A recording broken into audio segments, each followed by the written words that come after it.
Hey guys, welcome back. Today's video is going to be going over my top 10 tips for new concealed carriers. But before we get into it, don't forget to hit the subscribe button down below so you can get notified when new videos come out. All right, let's jump into it. All right, so number one is training. Taking a concealed carry class is great and it gives you the license to carry the gun, but it does not give you training that you need to prepare yourself for the situation where you might actually have to draw your weapon. You know, that 2 to 5 seconds of a firefight, that class will not prepare you for it. So you need to do your part and get out to a range, find an instructor, take a lot of classes, and put in that dedicated range time every week or every month to prepare yourself for that situation. Tip number 2 is to carry at all times. You never know what's going to happen, and you don't get to choose the time and the place that you have to deploy that weapon if you need to. That time kind of chooses you, so it's better to be prepared at all times and not need it than to need to have it and not be prepared. Number 3 is to avoid printing, and what printing is when the gun is visible through your shirt, through the outline of the pistol itself. So right now I have the wrong holster pistol combo on, and I'm not standing in a weird way to accent this, but you can clearly see the outline of the pistol through my shirt. So to combat that, you can go with the right holster setup. So I'll show you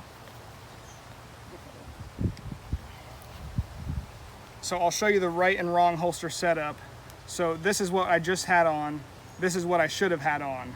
So with this being inside my waistline, the grip has nothing tucking it back, versus this one has this claw that kind of tucks itself behind my belt.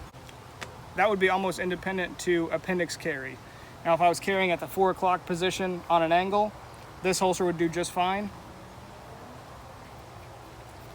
because it would tuck and conceal away right into the small of my back right here. But for appendix carry, having this claw makes a big difference in concealment, where that claw tucks behind my belt and it kind of tucks the grip of the gun into my body, so you can't even tell I have it on with a basic t-shirt. All right, so tip number 4 is to not touch and feel and check your gun when you're out in public. To imitate that would be, you're walking through a store and then, you grab your, I'll pull it up so you can see. You would grab your belt clip here and make sure your belt's tucked. Or if you have this claw and you're moving around to, kind of tuck that claw back, or make sure you can't see it through the shirt, anything like that to draw attention, don't do that. If you have the right setup with a good quality gun belt and the right holster setup for your pistol, you won't need to do that. Over time of carrying, the urge to touch and put your fingers on your gun out in public will go away. Now, if you do need to adjust your holster, say you bend over too far and pick something up and you feel your belt clip slip off your belt, or you need to adjust the position that it's in because you're uncomfortable, try to get to somewhere private like a bathroom or to your vehicle to change the location or the placement of your pistol itself, so that you're not drawing any undue attention to yourself. All right guys, number 5 kind of piggybacks off of number 4, and that's having the right gear for the right job. You don't want to have a $5 Walmart belt and a $20 Amazon holster. You want to invest in the nice quality gun belt that's, this is a 1/4 inch, 1/8 inch thick. I have a dedicated gun belt that's the double layer nylon.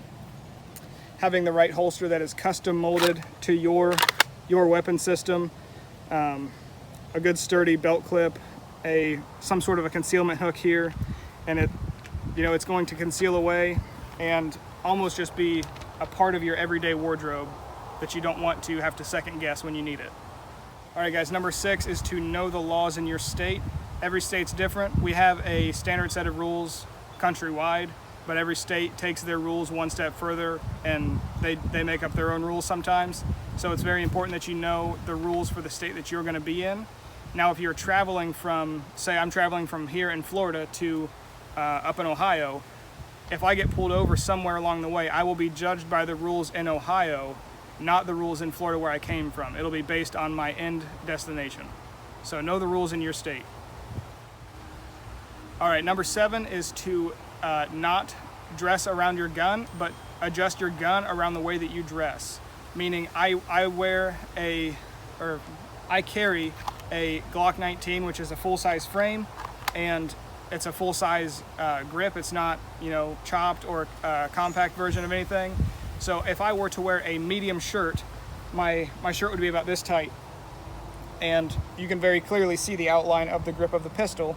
So I don't wear medium. I wear a large, where you can easily conceal the shirt with a natural posture. You know, I'm not hunching my shoulders to conceal that. I'm not kind of tucking my stomach in or anything. I stand regularly.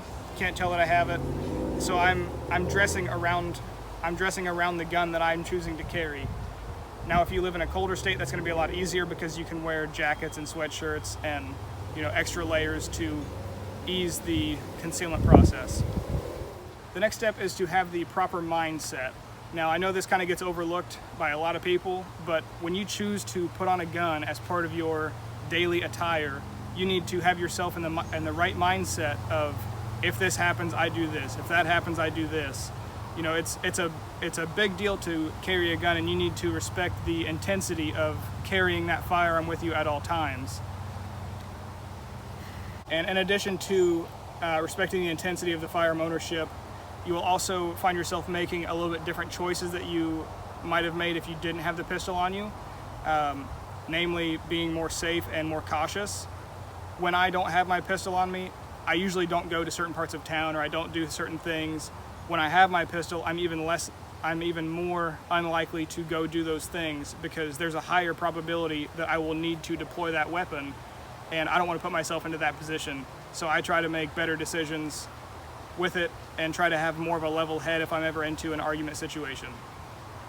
The last point that I want to make is to know and test your personal defense ammunition and run it through your gun. I know it's more expensive than target ammunition, you know, almost by twice the price, but it's very important to test out that ammunition, run it through your guns, see how well it cycles, because some guns just don't like certain ammunition brands.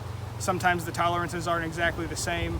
So it is very important that you test out that ammo to find out the quality and the feed rate for your weapon, because the last thing you want to do is find out when you have to pull out that weapon in a life and death situation is that, oh no, my gun doesn't like this ammo, or it jams a lot in my weapon, or whatever the case may be. So know your know the ammo that you put through your weapon.